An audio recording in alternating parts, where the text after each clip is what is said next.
parola a Berlato, consigliere Berlato.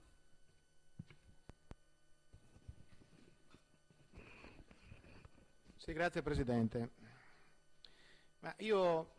condivido perfettamente le affermazioni del Presidente Zaia quando dice che non è il caso di demonizzare lo strumento del project, né mai noi lo abbiamo fatto né intendiamo farlo, perché lo strumento del project viene normalmente utilizzato in tutto il mondo. Quando abbiamo fatto più volte riferimento al project financing alla Veneta, ci riferiamo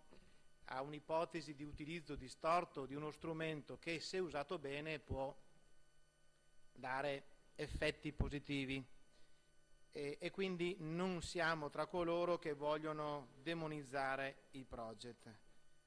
Noi siamo tra coloro che vogliono sia fatta chiarezza sul modo in cui questo strumento è stato utilizzato negli ultimi anni. Questo lo chiediamo con grande forza, perché chiediamo con forza che si verifichi se lo strumento del project financing è uno strumento che può aver dato benefici di pubblica utilità, o se sempre così è stato o meno, oppure se lo strumento del project financing male utilizzato può aver garantito arricchimenti spropositati ad alcuni soggetti privati, spesso gli stessi, perché più volte abbiamo detto con forza e determinazione che è opportuno che venga garantito rispetto per tutti i cittadini del Veneto e tutti gli imprenditori del Veneto. Del resto qualcuno ricorderà che in tempi non sospetti io ebbi modo di fare delle richieste chiare alla politica prima di doverle fare ad altri soggetti. Cioè ho chiesto alla politica in tempi non sospetti se era vero, ho fatto delle domande per avere delle risposte, se era vero che negli ultimi 15 anni, stiamo parlando immediatamente dopo il 2009-2010, se era vero che negli ultimi 15 anni la stragrande maggioranza delle opere pubbliche in Veneto venivano progettate dagli soliti studi di progettazione, due in particolar modo. Domanda. Chiedevo se era vero che la stragrande maggioranza delle opere pubbliche realizzate in Veneto negli ultimi 15 anni erano state realizzate dalle solite imprese di costruzione, due o tre in particolare. Chiedevo se era vero o meno che, per tacitare l'avversa posizione politica, la stragrande maggioranza degli appalti nel settore dei servizi, nei luoghi pubblici, iniziando dalle pulizie, venivano affidati alle solite cooperative, due in particolare. Chiedevo anche se fosse vero che il sistema del servizio catering, partendo dagli ospedali, veniva assicurato sempre alle solite imprese, una in particolare. Dato che c'ero, chiedevo anche se fosse possibile che un'unica compagnia di brokeraggio riuscisse ad accaparrarsi l'assicurazione in tutte le ULSS del Veneto, cosa che dovrebbe essere stata in contrasto sia con la legge che con l'antitrust. Facevo delle semplici domande. A queste domande ho chiesto risposta prima alla politica e poi ho chiesto risposte a coloro che devono fare il loro mestiere. Io di mestiere non faccio né il procuratore della Repubblica, né il carabiniere, né il finanziere. Il mio ruolo è un altro, ma chiedo a chi di mestiere di fare bene il proprio ruolo, sospettando che tra alcuni di coloro che dovevano garantire il controllo del rispetto delle normative ci fosse qualcuno che, anziché rispondere alla legge, rispondesse ad altre logiche. A una parte di queste domande sono state date delle risposte ed è a queste risposte che fa riferimento una parte della relazione di questo progetto di legge, che fa riferimento a eventi intercorsi negli ultimi periodi, in particolar modo negli ultimi anni e mezzo, 2 anni. Bene, allora, proprio perché partiamo dalla necessità di fare chiarezza, chiedo con forza in quest'Aula che non si discuta sulla bontà del progetto, ma che si chiarisca e che la Giunta, attraverso i propri uffici, ci dica in maniera molto chiara e inequivocabile come è stato utilizzato lo strumento del project. In particolar modo vogliamo sapere qual è il livello di remunerazione dei capitali investiti dai privati, non per un'opera, ma per tutte le opere realizzate in project nella nostra regione. Da lì emergerà che lo strumento del project in alcuni casi è stato utilizzato bene, in alcuni altri casi è stato utilizzato male. Questo sarà elemento di chiarezza per tutti. Chiediamo con forza di sapere qual è il tasso di interesse che viene pagato dalla Regione con i soldi di tutti i cittadini per quanto riguarda le rate dei project, che in alcuni esempi assolutamente di fantasia a cui faceva riferimento anche Fracasso, già affrontati in commissione, esempi di fantasia come l'ospedale di Sant'Orso, l'ospedale dell'Angio di Mestre o una serie di altre realtà sempre di fantasia, vogliamo capire, perché sono richieste che ci arrivano dal territorio. Giustamente, Presidente Zaia, lei ha fatto riferimento al fatto che molti di noi in campagna elettorale hanno discusso sull'opportunità di verificare il corretto utilizzo dello strumento del project. Però la campagna elettorale è finita. Adesso, oltre che a parlarne, è utile che agiamo, perché l'uso distorto dei project non viene a ricadere sulle nostre teste unicamente, ma viene a ricadere sulle teste dei cittadini e delle imprese venete, che sono chiamati a sostenere il costo che potrebbe, dalla verifica che si può fare, risultare esorbitante di questo strumento finanziario. Allora, se a queste richieste che io ho avuto modo di fare in più occasioni non si vuol dare risposta, credo che sia un elemento di scarsa trasparenza. Anch'io considero, Presidente Zaia, che chi va in giro a strumentalizzare l'iniziativa della maggioranza dicendo che qualcuno vuole sostituire gli amici di un personaggio con gli amici dell'altro, dica delle cose che sono molto gravi, ma sono strumentalizzazioni o tentativi di strumentalizzazione alle quali bisogna dare pronta risposta. Per dare pronta risposta bisogna usare trasparenza e chiarezza. Male non fare, paura non avere. E ora, in base a questo, al di là degli amici, io non ho amici né prima né durante né dopo, anche se un amico di questa maggioranza ricordava che alcune decisioni sono state prese quando Sergio Berlato era in un'area politica e quindi complici di certe iniziative. Voglio ricordare, come ho fatto prima, che pur appartenendo a un partito o un'area politica, io ho avuto il coraggio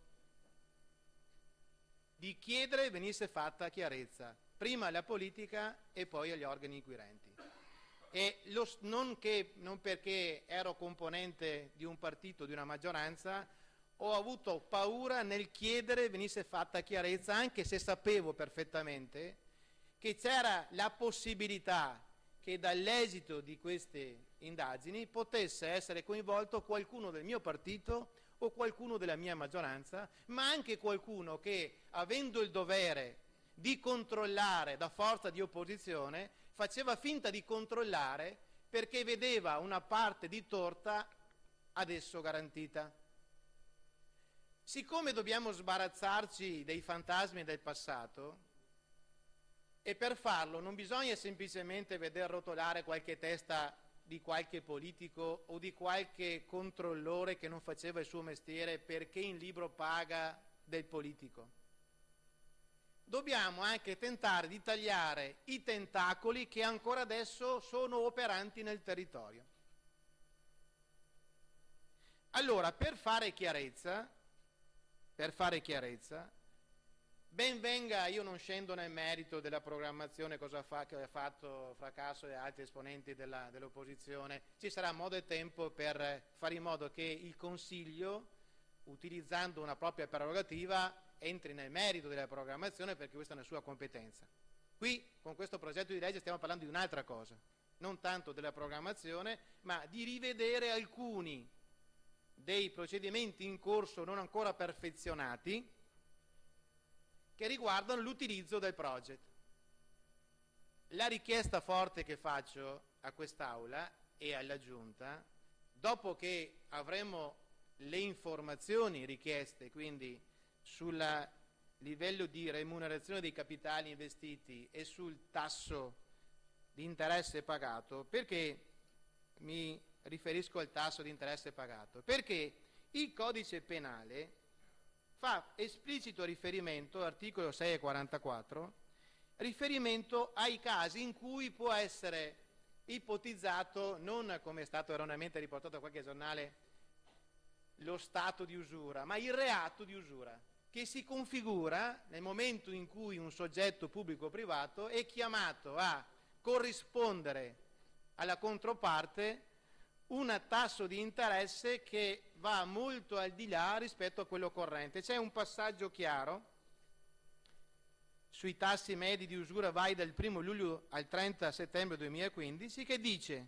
dal 14 maggio 2011 il tasso di usura si determina così: tasso medio per 1,25 più 4. Se gli interessi pagati, come confermato nella sua relazione introduttiva del Presidente della Giunta, hanno superato le 2 cifre, abbiamo tutto il merito e tutto il diritto di verificare se si è oltrepassato il tasso di usura. Perché dico questo? Perché i contratti che sono stati stipulati tra i privati, spesso sempre i soliti ATI, Associazione Temporanea di Impresa, stipulati tra queste ATI e l'ente pubblico, sono fatti in modo tale da rendere pressoché impossibile alla Regione di poter far marcia indietro. Hanno congegnato, sembrano avere congegnato, perché è anche difficile arrivare a consultare questi contratti, perché essendo contratti di diritto privato, spesso il privato si oppone al fatto che questi contratti vengano resi di dominio pubblico. È in modo per trincerarsi dietro un paravento, per non dare trasparenza ai contenuti di questi contratti. Allora, se si verificasse che si è superato il livello di usura, questa sarebbe l'argomentazione, sarebbe il grimaldello, sarebbe lo strumento che potrebbe permettere alla Regione di poter recedere e rimettere in discussione, nella peggiore delle ipotesi, rinegoziare tutti i contratti stipulati utilizzando lo strumento del project financing. Questo permetterebbe alla Regione di liberare una quantità enorme di risorse finanziarie che, anziché essere utilizzate per pagare le rate dei project, perché siamo arrivati al punto in cui, se continuiamo di questa andatura, gran parte delle risorse pubbliche gestibili dalla Regione devono essere utilizzate unicamente per pagare le rate dei project con interessi potenzialmente usurai. Ben presto la Regione non avrà i soldi per garantire i servizi indispensabili alla collettività. Allora, per evitare di arrivare a quel punto, chiediamo alla Giunta di reperire le informazioni. Chiediamo alla Giunta un impegno politico forte in quest'Aula per fare in modo che, al di là del merito di questo provvedimento, che ci sia un impegno politico forte perché, alla luce della documentazione acquisita, si possa verificare se questo strumento è stato utilizzato sempre bene o se in alcuni casi è stato lo strumento per arricchire indebitamente qualche privato. Questa è la richiesta forte che avanziamo per fare in modo che si capisca che o affrontiamo la questione nel suo complesso, se la affrontiamo solamente a spizzichi e bocconi corriamo il rischio di perdere la rotta e corriamo il rischio ancora di permettere che i tentacoli che non fanno riferimento a quest'Aula ma fanno riferimento ad altre realtà apparentemente decapitate, ma questi tentacoli ancora continuano ad operare sul territorio. Se così fosse, noi ci renderemmo, se non attenti e desiderosi di usare tutti gli strumenti a disposizione per fare chiarezza, ci renderemmo in qualche modo complici di coloro ai quali fanno riferimento questi tentacoli. Siccome io non voglio complicità né di natura politica, tantomeno di natura diversa, per quella che mi riguarda e che ci riguarda, io lo formalizzo come richiesta da parte mia in qualità di responsabile del mio gruppo, ma anche da responsabile regionale del mio movimento politico, chiedo che ci sia questa posizione chiara, questo impegno formale da parte di quest'Aula e da parte della Giunta, e in base a questo impegno poi assumeremo conseguenti determinazioni.